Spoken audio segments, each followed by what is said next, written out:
आज परम पिता परमात्मा बंदी छोड़ कबीर साहब तथा उन्हीं के अवतार सतपुरुष कबीर साहब, सतपुरुष के अवतार बंदी छोड़ कबीर साहब व गरीबदास महाराज की एक विशेष कृपा हमारे ऊपर हुई है कि हम आज सत्संग रूपी गंगा में अपने अंतःकरण को साफ करने के लिए,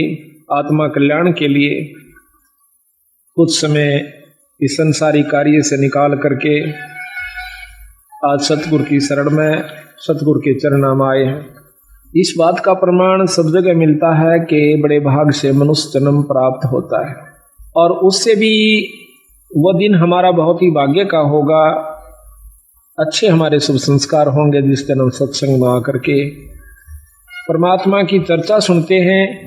और परमात्मा के बारे में जानकारी होती है। आत्म कल्याण का हमें मार्ग प्रशस्त होता है कि मनुष्य जन्म परमात्मा ने हमें किस लिए दिया था। अच्छे हम ज्ञान जो है सत्संगत से प्राप्त करते हैं, बुरी जानकारी हमें कुसंगत से होती है। परमात्मा के बारे में जानकारी केवल एकमात्र सत्संग से होया करे और सत्संग जिस दिन हमें प्राप्त होता है वो हमारा बहुत ही पुण्य का दिन होता है। ना जाने पिछले जन्मों की कौन कौन सी अच्छी कमाई, युगों युगों के हमारे पुण्य कर्म हमारे साथ होते हैं, तब हम सत्संग की तरफ सोचते हैं और सोचने के बाद वो दिन प्राप्त होना, वो समय प्राप्त होना, वो घड़ी जिस दिन हम सत्संग में आते हैं या बड़े भाग तक प्राप्त होती है। बंदी छोड़ भगवान गरीबदास जी व सतगुरु कबीर साहब तथा वो पूर्ण ब्रह्म परमात्मा आज हमें देख रहा है कि ये बच्चे उस परम पिता परमात्मा के आज उनके दरबार में आए हैं।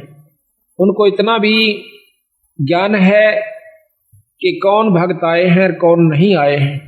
किन कारणों से नहीं आ पाए। तो ये कुछ समय होता है, कुछ ईश्वर की तरफ से परीक्षा होती है परमात्मा की तरफ से कि इतनी मेहनत करने के बावजूद भी इस भक्त के अंदर, इस पुण्यात्मा के अंदर इतनी उत्सुकता उत्पन्न हुई है कि नहीं हुई है कि 100 काम छोड़ करके भी मैंने सत्संग में जाना चाहिए। इतना सत्संग सुनने के बाद इस जीव आत्मा को इतना ज्ञान अवश्य हो जाना चाहिए कि जिस प्रकार हम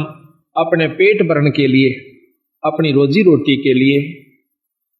चाहे मजबूरी समझो चाहे जरूरी समझो, हम उसको दुख या सुख पा करके अवश्य करते हैं।